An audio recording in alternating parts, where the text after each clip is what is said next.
નમસ્કાર દર્શક મિત્રો, આપ નિહાળી રહ્યા છો SS2 ન્યૂઝ ચેનલ। ગઢડાના લાખણકા ગામે દુકાનના બાકી પૈસાની ઉઘરાણી કરવાના મામલે યુવક પર હુમલાના કેસના 7 આરોપીઓની ધરપકડ કરીને રીકન્સ્ટ્રક્શન કરાયું। આરોપીઓ વિપુલ ડાંગર, ગેલા ડાંગર, ચોથા ડાંગર, વિક્રમ ડાંગર, અજય ડાંગર, બુધા ડાંગર, માધા ડાંગરનું કરાયું રીકન્સ્ટ્રક્શન।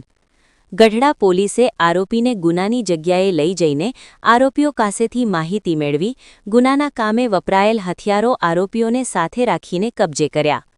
લાખણકા ગામે રીકન્સ્ટ્રક્શન દરમિયાન મોટી સંખ્યામાં મહિલાઓ સહિત લોકો થયા એકત્રિત। ગત 20મી ફેબ્રુઆરીએ અમિત રણજીતભાઈ વઢેલ નામના યુવક પર 8 શખ્સોએ લાકડીઓ વડે કર્યો હતો હુમલો। અમિત વઢેલને ગંભીર ઈજાઓ થતાં સારવાર માટે હોસ્પિટલ ખસેડેલ, જ્યારે પોલીસે 8 શખ્સો સામે ગુનો નોંધ્યો હતો। 8 પૈકી 7 આરોપીઓની પોલીસે ધરપકડ કરીને કાયદાનું કરાવ્યું ભાન। Bureau report, Rohit R Jatapara, Botad.